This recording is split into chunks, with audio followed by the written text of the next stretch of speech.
Christopher Kenneally with CCC. It's a pleasure to have everyone join us today for our special town hall program.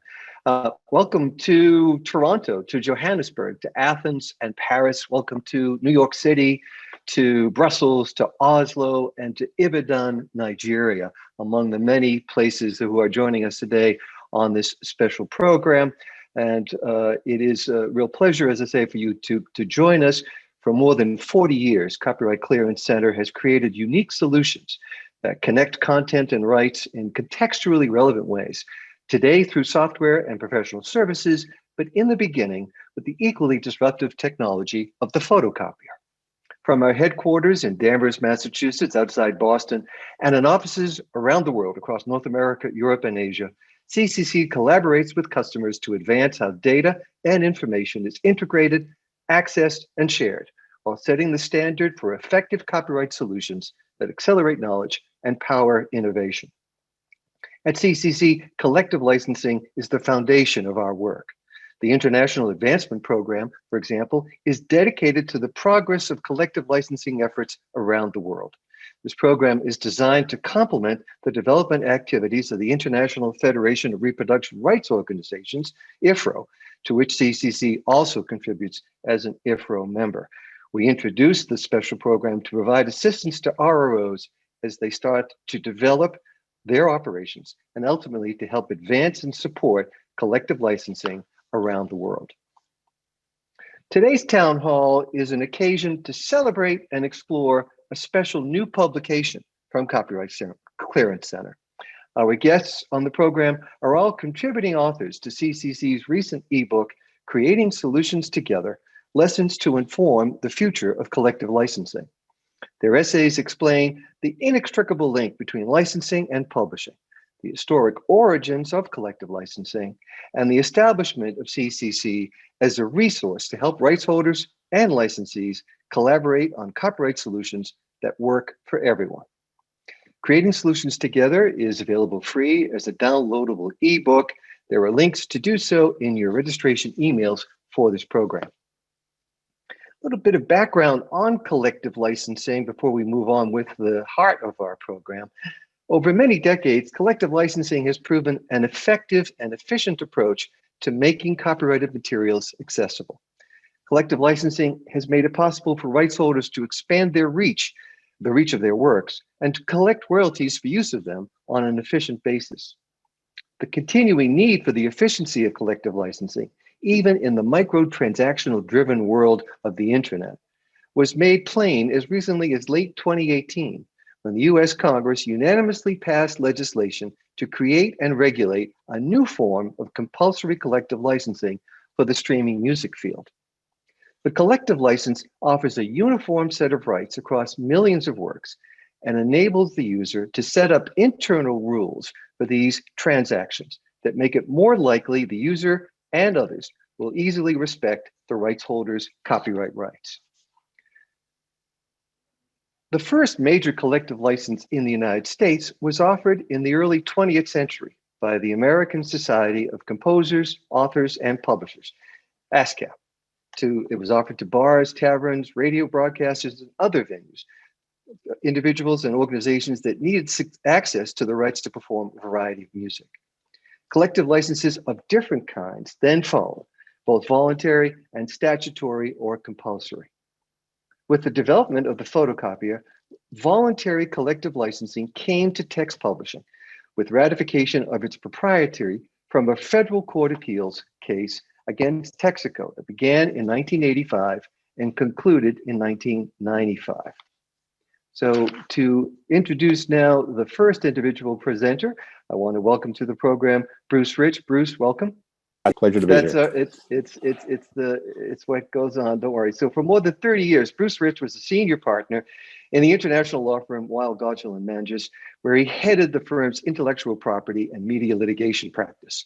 He began serving as outside counsel to Copyright Clearance Center in 1980 and continues in the dual role of advising counsel and board member.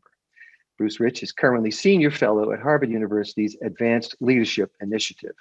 And Bruce, to really begin to dive into all this, to get to the the heart of our matter, which is the future of collective licensing, it requires a visit to the world of 1976, a world like our own that was in the throes of technology-driven change, one that led to a new Copyright Act and a call from Congress to facilitate workable clearance and licensing procedures. Thank you, Chris, and it's a pleasure to join this webinar. You're quite right. So there was this roiling debate that preceded passage of the 76 Act, and it centered on the proper treatment of this then brand new technology, which was photocopying. And education interests and others were keen on seeing the benefits of it, and necessarily the content community felt that there was a severe risk to the unlicensed and unlimited reproduction of its work. So the Senate and House reports that accompanied passage of the legislation came up with a constructive suggestion, which is why not create a neutral clearinghouse to facilitate what it termed workable clearance and licensing procedures. They had in mind a voluntary organization dedicated, in their words, to working out means by which permissions for uses beyond fair use can be obtained early, quickly, and at reasonable fees. And this is what spawned CCC. So a task force then of the Association of American Publishers, in coordination with the Information Industry Association, the Authors League, and representatives of scientific societies, independent publishers, and corporate libraries, came together to create CCC, which opened its doors on January 1st of 1978, which was the effective date of the 76 Act. Right, and Bruce Rich, that call from Congress notwithstanding, CCC executives faced a steep uphill climb in the quest for adoption of the licensing services, right? It did. It's one thing to establish this great intermediary. It's another to get players joining it. And there were challenges on both sides. So on the rights holder side, CCC engaged in a strenuous and painstaking process of thrashing out, principally with scientific, technical, and medical journals publishers at the time, terms of licenses that would be acceptable to them and that would also be acceptable to users. And on the user side, it took a lot of work to get early adopters, but several corporations exhibited leadership over time, executed new repertory licenses, that is blanket licenses, that began to provide momentum to this system coming together. But the uptake rate was really low, and the frequently offered response from prospective licensees, which is we feel we're protected by fair use, really needed clarification. Well, indeed, and I'm sure for our audience here, particularly our international audience who may not see fair use in their own national context, help us understand what is fair use and how that applies or how it was said to apply here. The fair use is a judicially developed, a judge-made equitable rule of reason, as it's called. It's intended to provide a limited exception to the exclusive rights which are possessed by copyright owners to control the exploitation of their work. And in the United States, there's essentially a four-factor analysis that goes into a determination of fair use. And boiling it down very quickly, principal among these are first an assessment of the purpose and the character of the use by the user. And specifically, is it commercial or nonprofit in nature? And even more importantly, is it what we call transformative? That is it's taking that content and doing something different and socially productive with it, as opposed to simply slavishly making copies for which it's expected that the copyright owner should be remunerated. The fair use doctrine also looks at the volume of taking and the substantiality of it. And perhaps most importantly, it looks at the potential harm to the market for the original work itself undertaken by the copying activity. And in light of those principles, the Association of American Publishers determined to bring a test litigation seeking to establish in the corporate setting in the United States the principle that the systematic reproduction of copyrighted journal articles by for-profit corporations in furtherance of their business interests was not protected by the fair use doctrine, and that was especially the case where an entity such as CCC, which provides a readily available source for permissions, is available. And the test litigation defendant was Texaco, then Texaco, which declined to take one of these comprehensive repertory licenses to cover its internal copying. And as you point out, Bruce, Rich, when it comes to copyright, to get the kind of clarification that both parties would want, you have to go to court. It requires a trip to court. You do indeed. That was my living for my entire career. And in this case, no exception. And let me just outline what the basic positions of the parties were in this test case litigation with Texaco. The publishers argued, as I mentioned, that the systematic copying by Texaco of entire articles from STM journals had no purpose other than to reduce the numbers of subscriptions that Texaco would otherwise have purchased, or to avoid the obtaining appropriate photocopy licenses, either from publishers directly or from CCC. Texaco principally argued, on the other hand, that the research and development activities undertaken at major corporations would be ground to a halt if employees of those entities were barred from making what they termed convenience copies from such journals in aid of their research. And the example given there was taking something called the Journal of Catalysis into a lab without worrying about spilling from test tubes and ruining the originals of the journals. So what happened?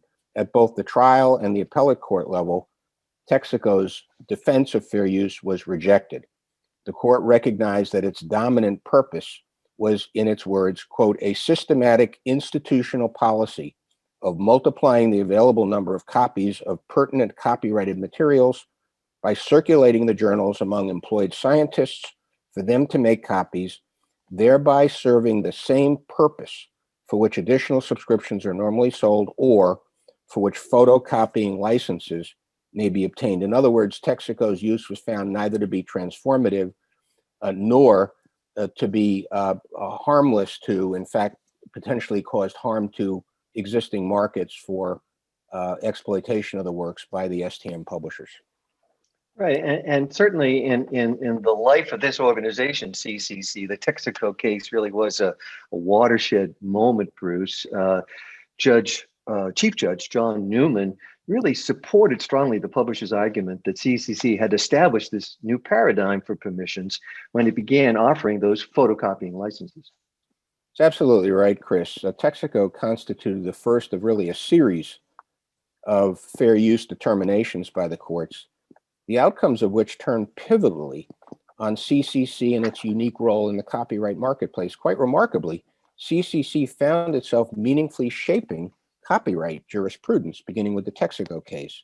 Let me give you a sample from how the Court of Appeals, John Newman, you mentioned, the Second Circuit Court of Appeals, analyzed this and CCC's central role. They wrote, though the publishers still have not established a conventional market for the direct sale and distribution of individual articles, they've created, primarily through the CCC, a workable market for institutional users to obtain licenses for the right to produce their own copies of individual articles via photocopying. Since the Copyright Act explicitly provides that copyright holders have the exclusive rights to reproduce and distribute copies of their works, and since there currently exists a viable market for licensing these rights for individual journal articles, it is appropriate that potential licensing revenues for photocopying be considered in a fair use analysis. And that was really the critical framework for going forward. Right, and it's a changed world, of course, from 1995, Bruce. We're all working today as we speak on laptops and smartphones, and photocopiers have been overtaken as disruptive technologies. But the Texaco case continues to really matter a great deal in the digital workplace and the digital marketplace. It does. I mean, it's fair to point out, of course, that the jurisprudence, including fair use, is still being worked out and will probably for generations. But your point is exactly right. As a legal precedent, Texaco paved the way for far broader license acceptance by Fortune 100 and other corporations. No longer could they argue that they had this binary choice that Texaco put forward, which is either buy subscriptions for every employee or forgo making uses that could be termed, like research uses, socially productive. As the Texaco case established, there's a third option, which is really a win-win for copyright law. Continue to make the desired copies in return for licenses, whether one by one from the rights holders or in bulk, through a market intermediary like CCC.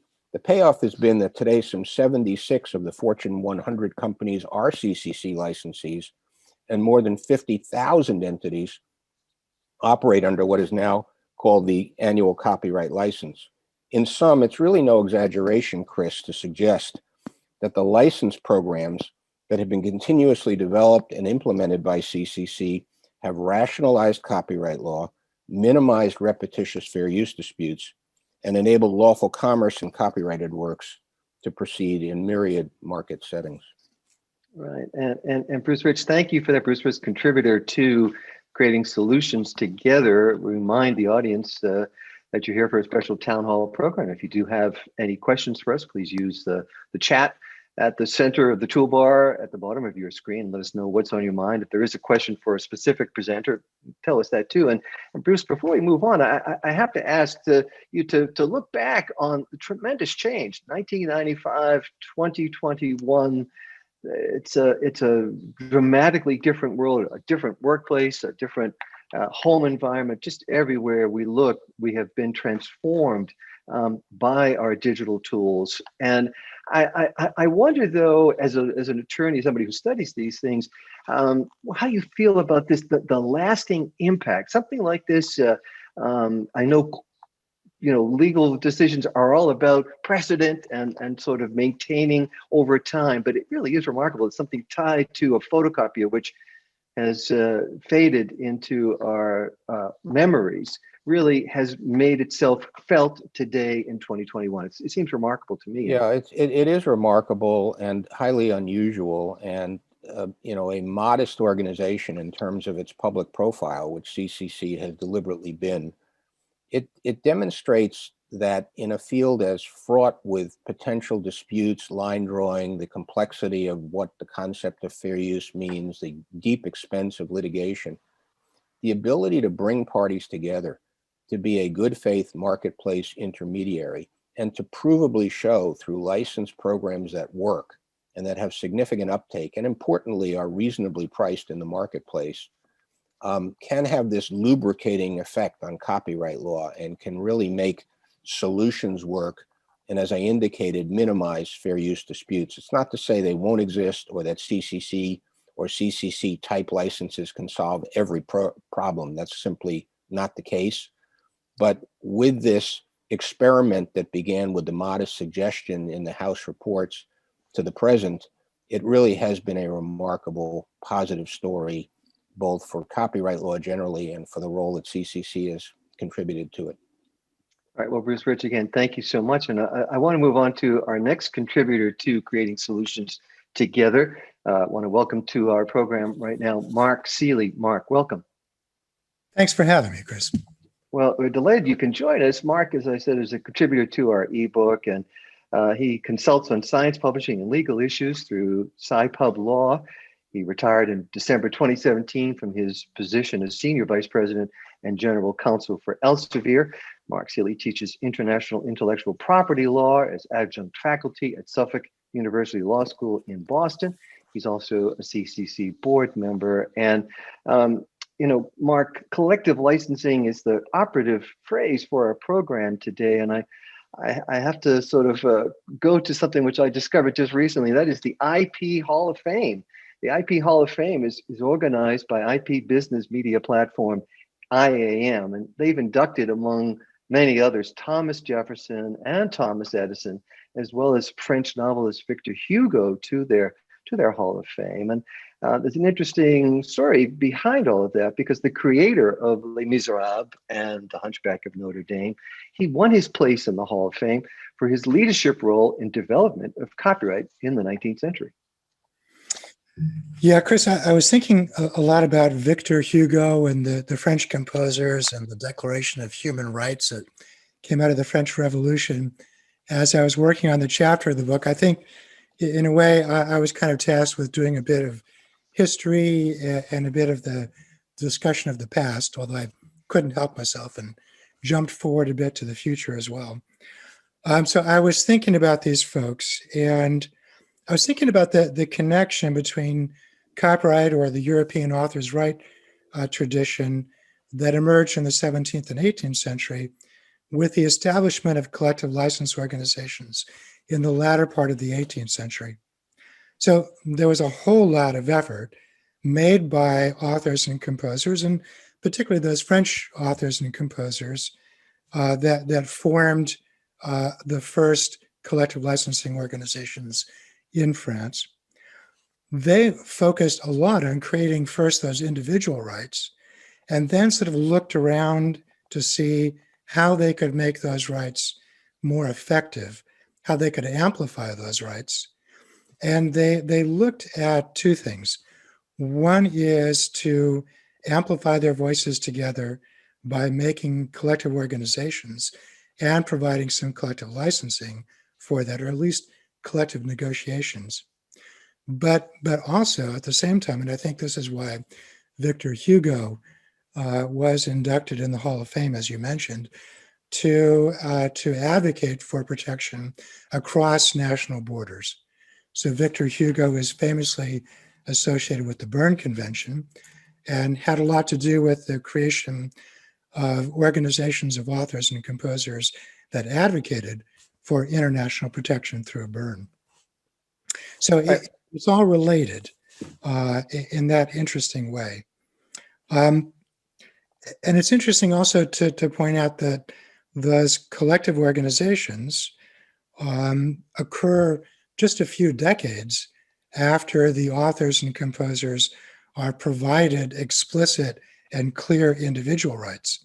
So if we look at SACEM, for example, it was formed in 1851. So that's the French musical composers organization, still in existence today. ALAI was formed in 1837, has a slightly different rule now. So it's changed a bit, but that is also part of this kind of advocacy for collective organizations and collective licensing. I think that it is about that question of amplification. I think it is about making creative works more attractive and more accessible. After all, if we think about having a larger catalog or a larger bookstore to go through as a consumer or a reuser, if you have that larger catalog or that larger bookstore, you're going to find and discover new works that perhaps you hadn't thought about. You're going to think about combining works in different ways. And I think that's a lot of what the creative activity that's taking place now, particularly with technology, is to think about new ways of putting works together. That's not completely radical. We have musical theater, we have films that also sort of combine different types of copyright works together. But there is something about the new way that we're doing it now in the era of big data and artificial intelligence that is a kind of a different way of looking at those using and reusing data from different sources. And you know, Mark, in astronomy, nebulae, such as we're looking at on the screen, are known as the nursery of stars. And from those enormous clouds of gas across the galaxy emerge new solar systems. And the same evolution has proven true from that story you've just told us about the early days of these rights organizations. Today, we refer to them as collective management organizations. Yeah, I'm not sure that writers and authors are the same as stars or star systems, but there's no question that rights have to evolve and that authors and composers and other creators are looking for new ways of connecting to audiences and new ways that their works might be used. And I think collective management organizations have been really efficient stewards of that evolution. I looked back at a book by a Hungarian copyright lawyer and a former WIPO official, Michele Fisor. I'm sure I'm not pronouncing that completely correctly, but he did a book in 2002 about collective licensing and collective management organizations. He noted that there are a couple of fundamental things that CMOs need to do. So they need to monitor the use of works. They need to negotiate with respective users. They need to provide the licenses in exchange for appropriate remuneration. Now, sometimes that is on the basis of published or established tariffs or fees, as we'll discuss in a couple minutes. They have to collect the remuneration, and then they have to distribute it. So these are fundamental elements that go into CMOs, and that's not really changed much over the past 100 years. Well, indeed, you're right. It's the basis of all of this, and in particular, remuneration plays an important role because it incentivizes creators and drives innovation. And today there are a huge number of these organizations that are out there. So here, discuss a little bit about the sort of European tradition, especially in the European civil law jurisdictions, where there are tariffs and levy systems that have been set up to collect that remuneration on an almost like a tax-like basis. That differs, of course, from CCC practice and the practice of some other CMOs around the world, which really rely more on voluntary licensing schemes. But I think what we see, even in those countries where tariffs and levies have been traditionally used to fund the reuse licenses, even there, as they're looking more to the online world, to the digital world, they are also involved in negotiating for voluntary licensing schemes. Because after all, many of those tariff and levy schemes do not yet apply or do not apply completely in sync to the digital world.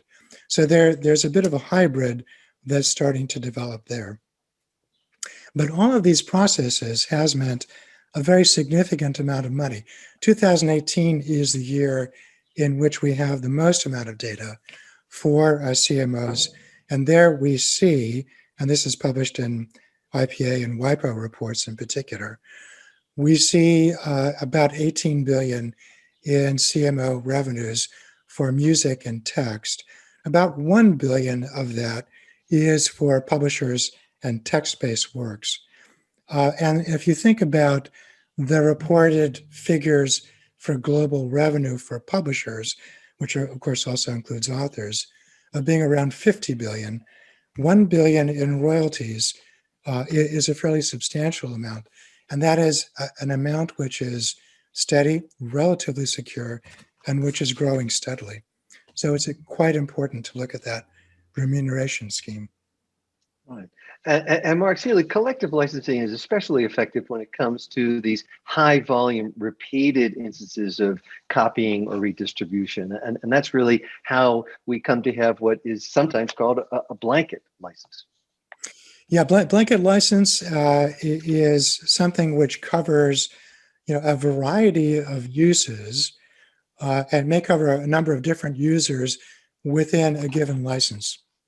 And the notion here is that it's difficult to always know in advance precisely which work you and your user base will be using in the upcoming year or so. And it's difficult to know how you might be using that work. And I think that's particularly relevant as we start thinking about more of the technological changes. So here the blanket license addresses the prohibitive cost of individual negotiations on a per use, per user, per work basis with more of the blanket licenses. And that was very much as Bruce mentioned as well. And I think that as you amp up those uses with greater volume of potential works that might be relevant for some of these new areas like text and data mining, like artificial intelligence, it all, I think, lends itself to a blanket collective licensing scheme as something, as an organizational way of dealing with those new types of works.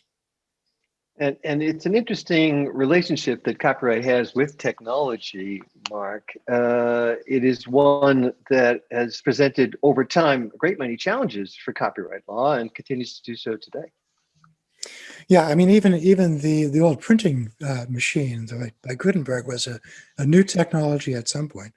Certainly the photocopier was a new technology, as Bruce described, but also film, reprography of all kinds, and then finally leading to computers and the internet.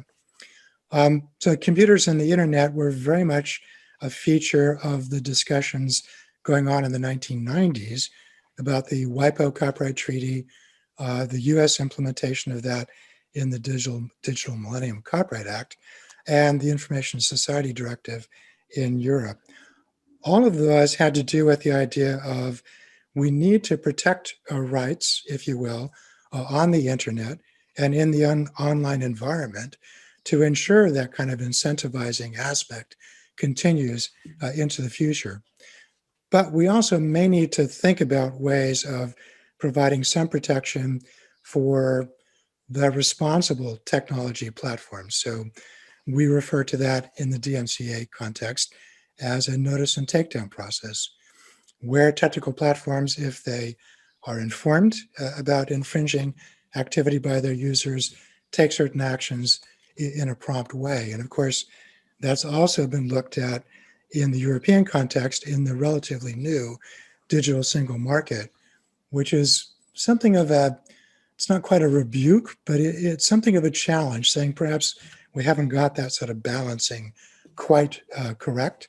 And we need to find ways of incenting the technical platforms to actually be responsible and to take action when they're reasonably informed that there's activity taking place. So technology has always been there. Right, and Mark Seeley, finally, you write in our ebook, Creating Solutions Together, that collective licensing really is what helps make copyright work. What do you mean by that? Well, and I know Lois will be following up a lot on these points as well. But I mean, what I think is, again, going back to the history, when individual rights can be exercised collectively, that's a more meaningful way of exercising them for the new uses that I think we face now. And we need to meet the expectations of both the creators and the publishers and distributors and the users and consumers of that content. And that's exactly what I mean about making copyright work. Well, that works for me, Mark Seeley, and I appreciate your contribution. Mark Seeley will be back with the rest of our panel for a roundtable discussion. If you have a question for the panel, please use the chat in the middle of your toolbar at the bottom of your screen. Let us know what's on your mind. And now I want to welcome the third presenter today, Lois Wasoff. Lois, welcome to the program. Thank you, Chris. Lois Wasoff is an attorney specializing in publishing law. Before starting her own practice, she held senior in-house positions at Houghton Mifflin Company and Simon & Schuster. Her clients have included Crossref, the Association of American Publishers, the American Academy of Arts and Sciences, Macmillan, Reed Elsevier, and CCC. And Lois, your contribution is particularly a forward-looking one. We're talking about the future of collective licensing, and you take a look at the role, the relationship, the bond between publishing and licensing and how they work together in your own essay and how they've done that for quite a long time, but that the role is changing. Tell us more about that. Help us understand the point you're making. Well, the basic point, Chris, is that how a particular piece of content is made available to the public by whatever means is the result of a series of decisions that are made by the creators and the distributors of the content. And that applies to all aspects of the content, whether it's in print or in digital form, whether it's, or both, whether it's in the form of text or audio, whether it's the complete work or some abridged or excerpted version, what language it's being distributed in. It even applies to the question of what the price is, including when the price is free. The authority that's exercised in each link in that chain that brings a content element to a reader or user is based on the legal framework of copyright. And those rights are defined by the terms of license agreements. So publishing and licensing are interchangeable. They are intimately related. Copyright is actually very well designed to facilitate this particular distribution channel. I mean, Mark spoke to some of the the history here, but copyright was designed to be a mechanism through which creators and authorized distributors got their works into the hands of users. Copyright begins with a very simple premise, which is that the creator has certain exclusive rights in his or her work. Without that initial exclusivity, there really isn't any foundation for everything that then follows. Right, and Lois Wasoff, elaborate a bit more on this really important framework of relationships. It's a framework. It's a network, really, not only one direction, but across the whole map of associations. Tell us about that. Well, why don't we start at the beginning and look first at the way that rights are transferred from the original author or creator to the publisher, because that initiates the process through which the works end up in the hands of the ultimate reader, or as we think of them now, user, because so much is distributed and used digitally. That transfer is sometimes accomplished by an assignment of rights. Sometimes the publisher becomes, for legal purposes, the creator through operation of law. For example, under U.S. law, there is the work for hire doctrine.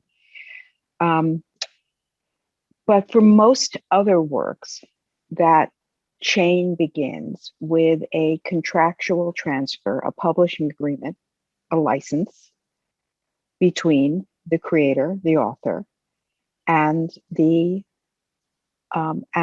initial distributor, the publisher. That agreement defines a set of rights that are being transferred, and it specifies a set of payments that will be made in exchange for the transfer of the rights. The specifics of a license granted are going to be determined in virtually all cases by a combination of industry practice.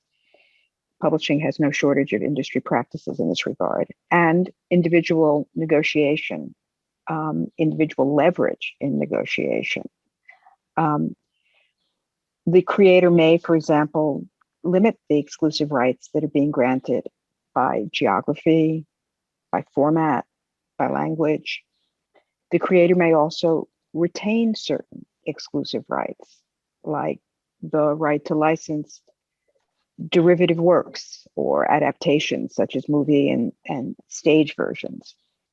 The license could, in theory, be limited in duration. In fact, at this point in the chain, that's a relatively rare occurrence. As a general matter, publishing agreements are for the entire term of copyright, but they can be terminated. There are often clauses that provide for a contractual termination if the work were to go out of print, for example, or they can be terminated by operation of law. US copyright law has certain termination rights that can be exercised by the creator or his or her heirs, and that can terminate a grant. Then the second kind of sort of upstream agreement is our publisher to publisher agreements. They are a function of the publisher exercising the rights that were originally granted, usually through grants to other distributors, other publishers.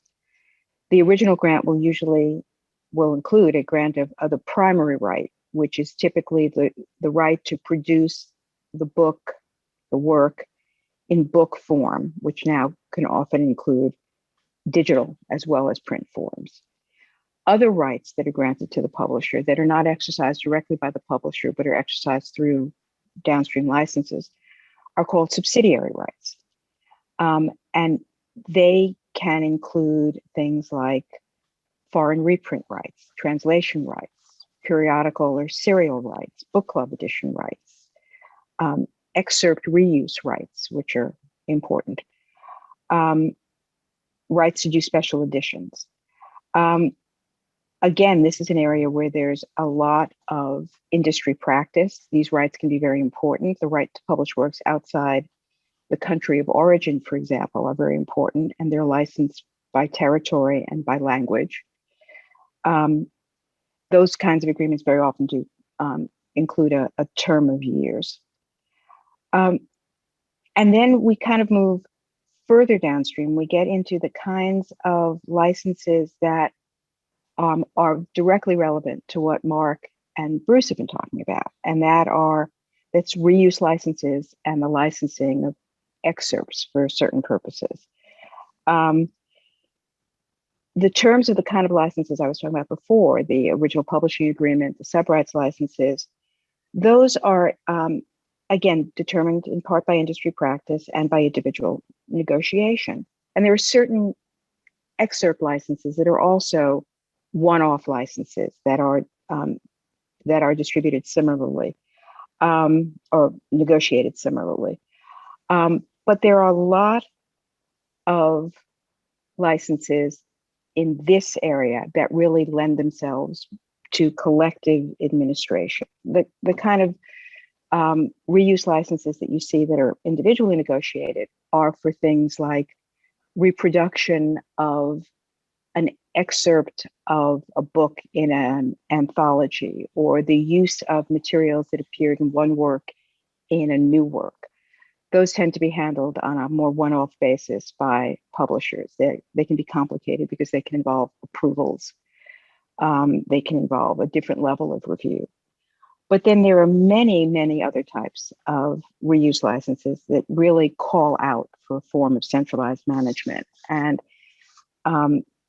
Bruce did a very good job of describing sort of the paradigm example of that, the kind of reuse license that Copyright Clearance Center was formed to facilitate. It's important that those kinds of tools exist for licenses that can be managed collectively, because it's the existence of those kinds of licenses that make copyright make sense. When you're talking about licensing an individual chapter for use in a course pack, or reproduction of a scholarly article for use internally at a business, those are uses that require copyright permission we believe, in most instances, if not all. But they're high volume, low transaction fee engagements. And it's very hard for a publisher to manage those kinds of transactions in a way that makes sense. And that's exacerbated by the fact that we have users who have been acclimated by the availability of technological tools to expect immediate responses. So collective licensing, collective management of licenses becomes a way to meet those expectations, and to do it at a cost that is manageable for all involved. It keeps the transaction cost low, and it prevents the publisher from spending more money answering the request than it will ever receive in the transaction fee. Right. And I'm thinking, Lois, as you were speaking, that there's a theme running through this presentation, and indeed through the ebook creating solutions together, and that's about the way that copyright and licensing helps to build, enable a marketplace. Indeed, that was the point that Bruce Rich made, that Judge Newman noted, was the establishment of this marketplace. But marketplaces aren't without their challenges, and there occasionally are some barriers, some troubles that arise. Tell us about that. Oh yeah, this is absolutely the case. There are some very specific barriers that exist for licensing in this context. The simplest version of the rights chain that I described, in which the author or the creator licenses a well-defined subset of rights to an easily identifiable publisher or distributor, and then that publisher manages those rights, that's to some degree aspirational rather than realistic.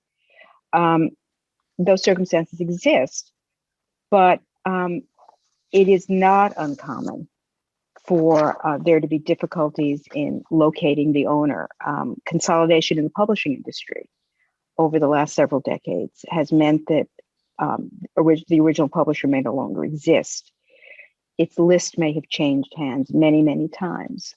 Rights reversions to authors under the kind of contractual circumstances that I talked about before also are an appropriate part of the system, but they can complicate locating the owner. Orphan works, those works for which an owner can't be located despite diligent efforts, are a significant problem, and that so far Congress has not effectively addressed, despite some attempts to do it. So that rights holder identification piece of it is a significant issue for users. Then there are rights holder communications issues. Again, where rights of this type are being managed individually rather than collectively, you're reliant on an internal process to review and respond to the requests. And these requests tend to be for small transaction fees. They tend to be a little bit complicated to respond to.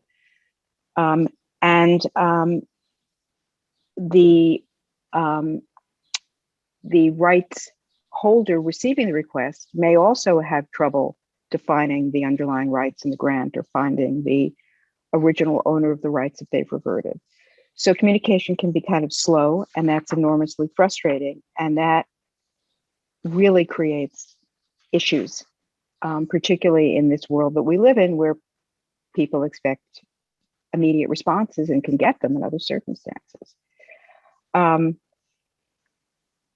Again, where there's a large volume of transactions that are being requested, course pack permissions and business reuse permissions, those can be a real problem for publishers. So that is an issue in being able to give a very timely response to these kinds of requests. And finally, the biggest complication, and Bruce already spoke to this, so I won't say much about it, though we all know that it'd be possible to go on for a long time in talking about it, is fair use. Bruce has already described what fair use is under US law.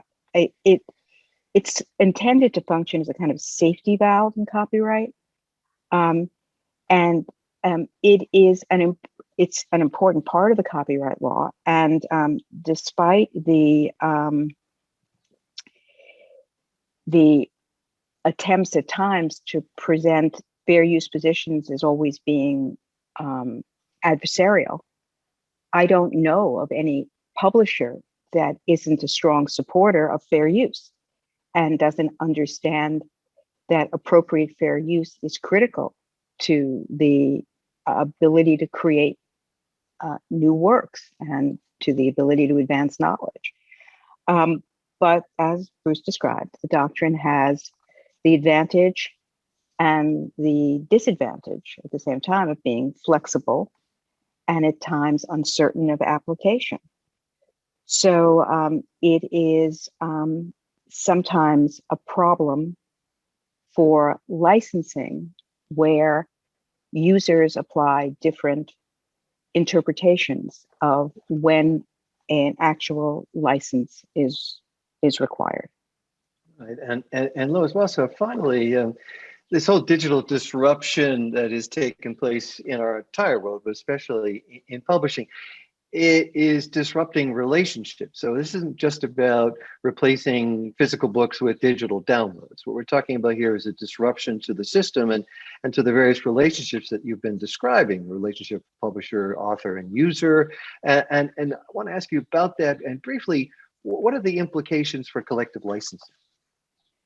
Um, they're extreme. They're significant. Historically, written works reached their readers through the sale of physical copies. So licensing, which is, as we've discussed, which has always been a tool that authors and publishers have used to define their relationships with each other, are now becoming a means through which publishers and authors define their relationships with users. Licenses directly to consumers have become a major element of our licensing structure. Copyright law, not licensing terms, historically defined the ways in which a reader interacted with a piece of content. So it let readers be kind of oblivious to copyright. Now licenses define that relationship. And the licenses that are applied to content that's disseminated directly to readers in digital formats have become very, very important, and have created a certain backlash against copyright as readers become more aware that owning the book doesn't mean owning the words on the page. The acquisition of rights to works and the terms of their distribution by publishers is continuing to be managed for the most part by individually negotiated contracts. But the means by which users get access to those works, particularly when the access is to portions or excerpts, is appropriately being increasingly managed through the use of collective or non-negotiated licensing tools. All right. Well, Lois Wasoff, thank you so much indeed for your presentation and for your contribution to our ebook, Creating Solutions Together, Lessons for the Future of Collective Licensing. It's the time in our program to take some questions from you, our audience. If you do have a question for any of the panelists, subject that matters to you, let us know about it. Use the chat in the center of the toolbar at the bottom of your screen. If it's a question for a specific panelist, let us know who that is. And I want to kick things off by noting that Mark Seeley, you have a recent contribution to Legal Tech News, which is looking at, which is taking a really sort of forward-looking, futuristic take on some of these questions. And I want to get some quick thoughts from each of the panel about, and I think Lois was sort of setting us up for this, that the competing interests of content creators, content consumers, the tech players in the digital marketplace, and what you see as the changing circumstances in the future. And Mark, since you have that fine article in Legal Tech News, you've given this some thought. Let's start with you. What do you see? How do you see that evolving in the years ahead? Well, I continue to see this question about, the question about who the reader is, and Lois sort of mentioned this a bit as well. And I've heard some members of our audience talk about these issues. Is the new reader a computer? And you're thinking about the STM world in particular, science, technology, and medicine. Indeed, the computer may be the primary reader, and the human may be, somewhere secondarily down the line.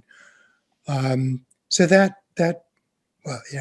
computers can, on one hand, be incredibly discerning if their algorithms are told to look for very specific information, but sometimes they're not discerning whatsoever, and they or the algorithm that was written for them is just interested in digesting, huge amounts of content.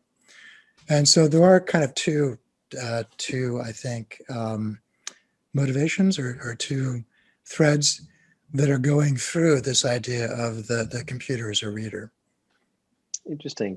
Bruce Rich, how about that? The computer's reader. Certainly not a world you could have imagined except in science fiction when the Texaco case was being adjudicated. No, for sure. And I think some of the most intriguing analyses and legal punditry right now is around that, and take it to its extrapolation of AI and what constitutes works of authorship, which go well beyond the time we have here. Back to sort of the core of the question you posed, Chris, striking the right balance among the competing interests with galloping technology is absolutely daunting. It's an extraordinarily complex issue, and I think it's fair to say that well-intentioned regulations to now, whether the DMCA here or on the European side, have had limitations in terms of efficacy. And that's for a lot of reasons. Those are blunt instruments. If you step back, and again, I've represented both sides in these controversies, content owners and technology platforms. Everybody at the highest level has the same goal, which is to create a safe trading environment which is conducive to maximizing access to and fair compensation to content owners. And so on the one hand, content owners are in the unique position of identifying infringing works, of bringing lawsuits, for example, and working with law enforcement agencies as appropriate to interdict it. And on the other hand, these technology platforms are gigantic. They can't control. Despite considerable investment and efforts, all of the illegal activity on their sites. And it's also fair to say that criticisms of many of these platforms are well-founded, which is that with increasing technological means of filtering and sorting out potential infringements, there's certainly a number of opportunities, I think, for enhancement. To me, the hard question is how much should be solved through the marketplace and through consumers voting with their spending dollars versus how much should be remitted to the regulatory schemes. I think experimentation is critical. I think we're going to make a step forward and a step backward as we get there, but it's going to be the critical issue to me in many ways of the next 10 and 20 years. All right, and Lois Wasoff, last word on this, and I guess we have to concede that predictions are a difficult matter, especially about the future, but where do you see this taking us in the next few years? Anything I say now will be proved wrong, in whole or in part, within the next year or two. There's no question. Things are moving at an incredibly rapid pace. I think Bruce really hit the nail on the head perfectly.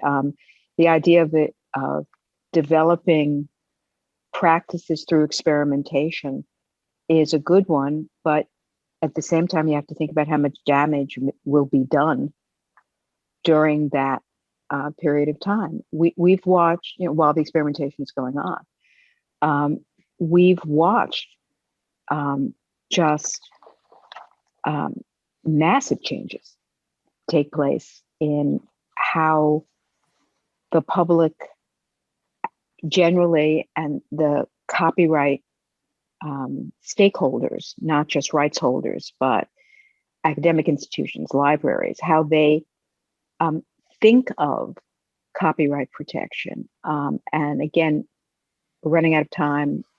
I'll only look back a few years to the Google books attempted settlement of the litigation that was brought against Google's creation of a massive database of works, many of them in copyright, by scanning library collections. That case went on for a long time, and I will always believe that if there had been a way to resolve that case at the beginning, within a year or two of it being brought, instead of after a decade, the outcome would have been different, because the facts on the ground changed so dramatically in that period of time. So we're in a place right now that I didn't expect to be 15 years ago, or even 5 years ago. So I'm sorry, Chris. I can't really envision where things will be in 5 years from now. I can just hope that some of the solutions that groups like CCC are developing that will continue to strengthen the copyright ecosystem, that will continue to rationalize copyright and make it work, will continue to be helpful. Because even if legislation were the solution, I don't see it coming in the near future. So you at CCC have a big responsibility. Well, we appreciate your support and we appreciate your contribution, Lois Wasoff, as well as Bruce Rich and Mark Seeley. Thank you so much for joining me today on our special town hall marking the publication of an ebook from CCC, Creating Solutions Together. You can download a copy of that ebook. It's from a link that is in all of your registration emails. We do hope you will have a look at the essays by our three contributors.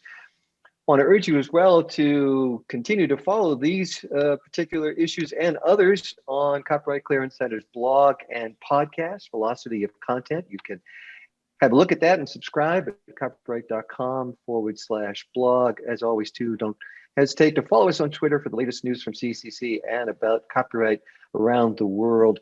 I want to thank my colleagues who've put together this program with me today, Haley Sund, Allison Anderton, Joanna Murphy-Scott, and Craig Sender. Again, I'm Chris Kenneally for Copyright Clearance Center. Thanks so much for joining us. Have a wonderful day.